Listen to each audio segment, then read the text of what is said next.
जय भीम साथियों। चुनाव एकदम नज़दीक है, एकदम सामने है चुनाव, और हम सब चुनाव की तैयारी में हैं। चुनाव की तैयारी में है तो हमारा अब उद्देश्य भी स्पष्ट होना चाहिए कि हम चुनाव क्यों लड़ना चाहते हैं और चुनाव जीतने के बाद हमारा क्या मकसद है, हमारा क्या उद्देश्य है, हमारा मिशन क्या है, हमारा विजन क्या है, जिसको लोग घोषणा के रूप में बोल रहे हैं, कोई अपने संकल्प के रूप में बोल रहा है। तो अंबेडकर जन मोर्चा का भी अपना विजन है, अपना मकसद है। अंबेडकर जन मोर्चा भी पावर में आना चाहती है।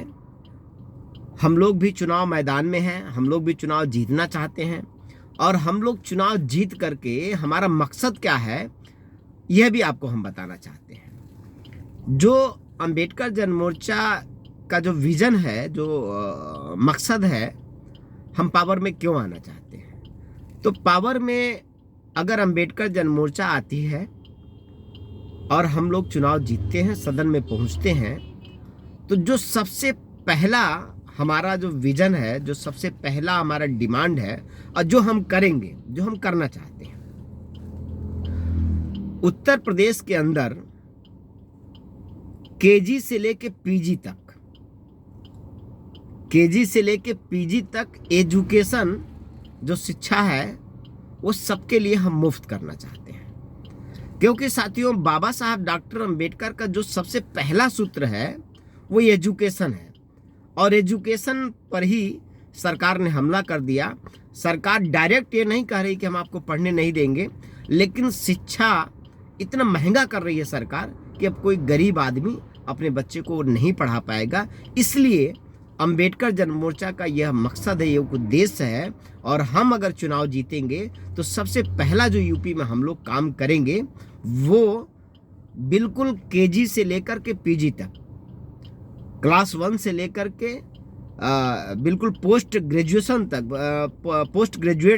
ग्रेजुएशन तक की जो पढ़ाई है वो पूरी पढ़ाई हम लोग मुफ्त करना चाहते हैं, सबके लिए मुफ्त करना चाहते हैं। ये हमारा मकसद है। दूसरा जो हमारा मकसद है वो स्वास्थ्य को लेकर के है।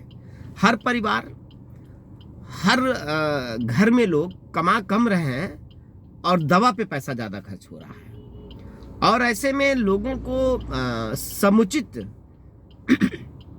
जो इलाज है, बहुत सारे जो लोगों को समुचित इलाज नहीं मिल पा रहा है। स्पेशली जो गरीब है, जो कमज़ोर है, उसके लिए एक बहुत बड़ी मुश्किल है। उसको इलाज नहीं सही मिल पा रहा है। समय के पहले लोगों की मौत हो रही है दवा के अभाव में। इसलिए साथियों, अंबेडकर जन मोर्चा का यह मकसद है, ये उद्देश्य है, और हम चुनाव जीतेंगे तो यही करेंगे कि यूपी में जो स्वास्थ्य है, जो चिकित्सा व्यवस्था है, वो हम सब फ्री करेंगे, सबके लिए फ्री करना चाहते हैं। ये हमारा मकसद है।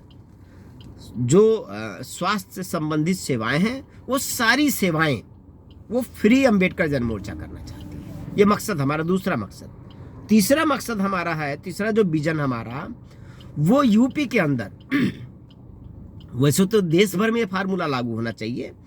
वो यूपी के अंदर हम हर परिवार को, बहुत गौर करने की बात है और बहुत गंभीर बात है, यूपी के अंदर हम हर परिवार के लोगों को, जो भूमिहीन परिवार है, उन परिवार के लोगों को 1 एकड़ जमीन हम मुफ्त देना चाहते हैं।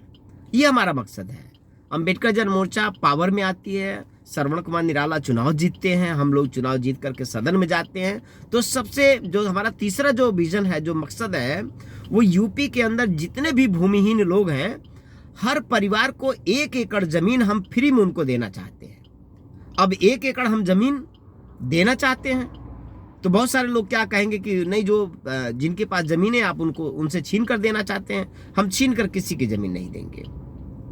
हम सरकारी पैसे से ज़मीन खरीद करके जो भूमिहीन परिवार हैं, जो गरीब परिवार हैं, हम उनको 1 एकड़ ज़मीन देंगे।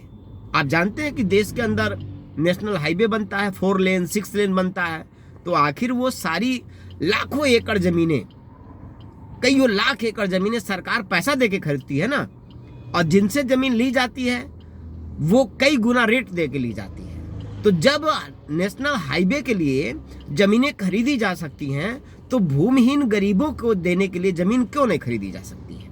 ये सरकार की जिम्मेदारी है। तो ये हमारा मकसद है कि हम उत्तर प्रदेश के प्रत्येक परिवार को जमीन खरीद करके और प्रत्येक परिवार को 1 एकड़ जमीन हम देना चाहते हैं। ये हमारा तीसरा मकसद है, तीसरा विजन है। चौथा जो हमारा विजन है वो यूपी के अंदर अनुसूचित जाति, पिछड़ी जाति की सरकारी नौकरियों में बैकलॉग की लाखों की संख्या में जगहें खाली हैं, पोस्ट खाली हैं, और सरकार ने उन जगहों को, उन पोस्टों को बेईमानी करके भरा नहीं।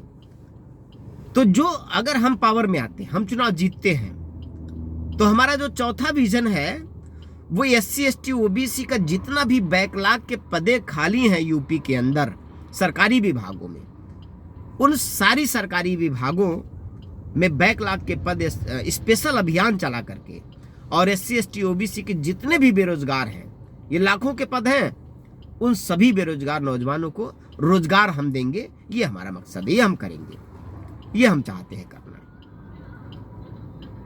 पांचवा जो हमारा मकसद है साथियों,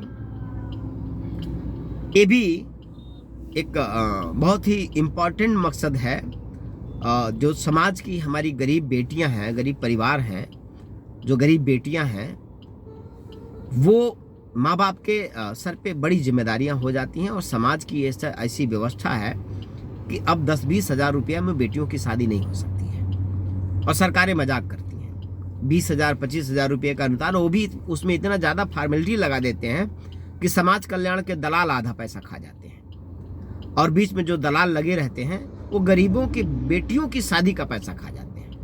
और बीजेपी वाले तो कह रहे हैं कि हम सामूहिक विवाह समारोह कराते हैं, और उन गरीबों का वो मजाक उड़ाते हैं। उन सामूहिक जगहों पे बुला करके उनको बेइज्जत करते हैं, अधिकारियों के द्वारा, कर्मचारियों के द्वारा, बीच में दलाल लगे रहते हैं। तो अंबेडकर जनमोर्चा अगर पावर में आती है, अगर हम सत्ता में आते हैं, तो हम हर गरीब परिवार की बेटी की शादी के लिए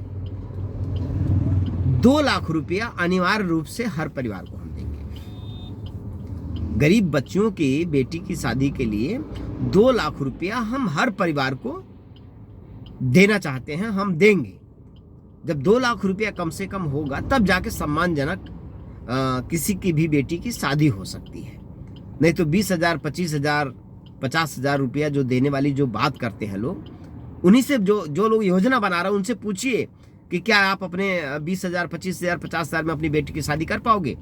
तो वो नहीं कर पाए, अपनी बेटी का नहीं कर पाएंगे, लेकिन गरीबों की बेटियों के साथ, उनकी भावनाओं के साथ वो मजाक करते हैं। इसलिए अंबेडकर जनमोर्चा 2 लाख रुपया उन गरीब बेटियों की शादी के लिए देगा। ये हमारा विजन है साथियों।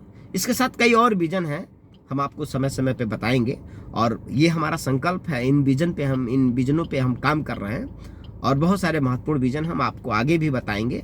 ये अम्बेडकर जनमोर्चा का मकसद, अम्बेडकर जनमोर्चा क्यों पावर में आना चाहती है, हम लोग चुनाव क्यों जीतना चाहते हैं, हम सत्ता में क्यों आना चाहते हैं, ये हमारे कुछ मकसद थे साथियों।